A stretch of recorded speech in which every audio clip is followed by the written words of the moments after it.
모두 숨을 죽이고 한 곳을 응시했다. 잠시 후 남의 댁이 들었던 소리와 흡사한 소리가 고인돌 옆의 숲에서 들렸다. 남의 댁이 일어나 소리나는 방향에 소금을 한 줌 뿌렸다. 소금이 뿌려지자 숲의 소음은 금세 사라졌다. 나이든 도울꾼이 물었다. 사호, 그건 어디서 배운 것이오? 남의 댁이 대답했다. 예전 부모님 살아계실 때 배웠습니다. 청설모나 다람쥐들은 소금을 싫어하거든요. 나이든 도울꾼이 고개를 가로저었다. 아닙니다. 방금 그 소리는 우리가 수없이 들은 소리입니다. 특히 무덤 속에서 들릴 때는 아주 기분이 묘해집니다. 남의 댁이 물었다. 무덤 속에서 소리가 납니까? 어떤 소리인데요? 차마 사람이 흉내낼 수 없는 엄산한 소리들이지요. 다른 도굴꾼이 거들었다.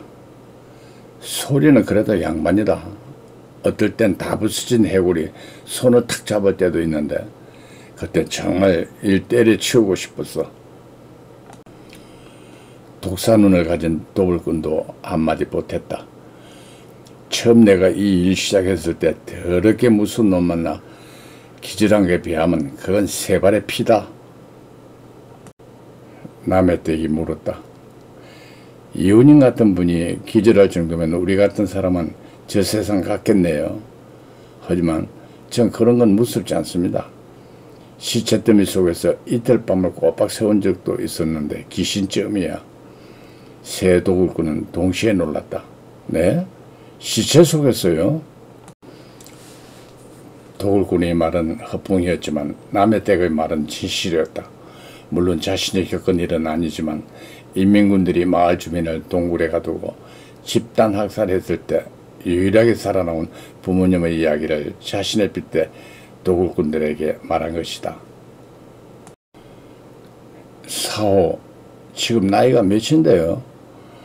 그건 왜 물어보세요? 우리나라에 집단 학살 사건이 있었나요? 시체뜸이라니까. 아차 싶었지만 남의 댁은 천연덕스럽게 말했다. 먹고 살려고 어릴 때 도살장에서 일 좀 했거든요. 나이든 도굴꾼이 웃었다. 하긴 그것도 시체는 시체다. 독사는 도굴꾼이 날카롭게 물었다. 그때가 몇 살이었어요? 조금도 망설이지 않고 남의 댁이 대꾸했다. 11살 때였죠. 나이든 도굴꾼이 고개를 끄덕이며 두 사람에게 물었다. 이 정도 심장이라면 현장 투입도 가능하겠는데 어때?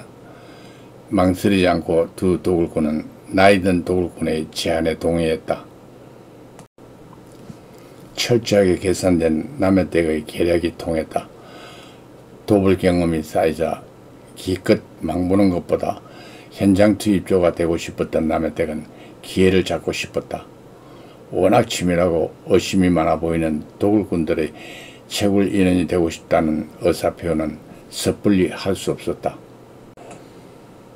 드디어 남의 댁이 기다리던 제안이 도굴꾼들에게서 나왔다.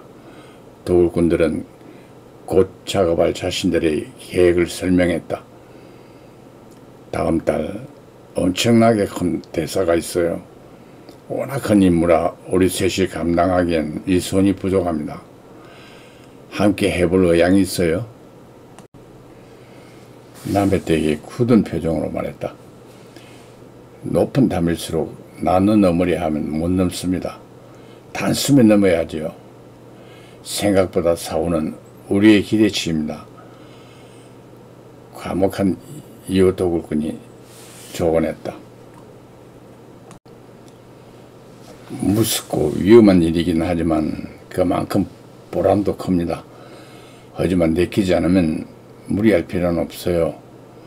주저없이 남의 댁이 대답했다. 저는 여자지만 힘도 좀 씁니다. 다음날 이른 아침 간단한 아침거리를 들고 거실로 가던 남의 댁은 방금 쏟아지는 긴급 뉴스를 보고 깜짝 놀랐다. 어젯밤 11시경 진주문화재단의 중요 문화재 7점이 흔적 없이 도난당했습니다. 현재 경찰은 범인들의 정확한 신상 정보를 수사하고 있지만 난항이 거듭되고 있습니다. 이어서 TV 화면을 채운 진주문화재단의 CCTV 녹화를 보고 남해댁은 가슴이 철렁했다.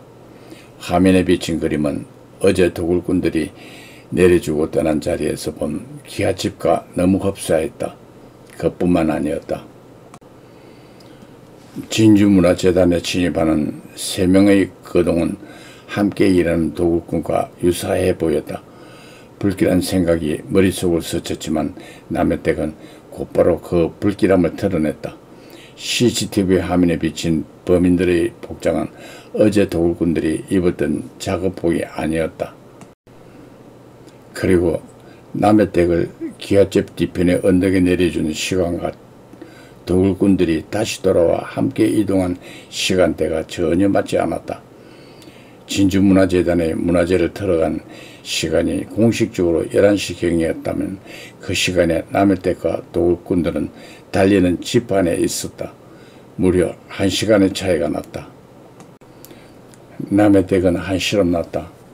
문득 선반 위의 향로가 생각났다. 향로는 남해댁이 표시해둔 그 자리에 그대로 있었다. 베란다 이빨에줄에 걸어둔 멧돼지 고기의 건조 상태를 확인하고 냉장고에 보관하려던 남해댁은 머리를 갸우댔다. 뚜껑을 연 흔적도 없는데 유리병 속의 석청은 한 눈금 줄어 있었고 유리병 속의 석청도 일부가 파괴되어 있었다. 남해댁은 눈을 감고 깊은 생각에 잠겼다. 혼자 사는 집이라 보안도 철저히 해두었는데 있을 수 없는 일이었다. 공연히 심장이 요동쳤다. 한참 생각에 잠겼던 남해댁은 모든 것은 자신의 기억력 세태에 있다고 치부했다. 하지만 기분은 찝찝했다.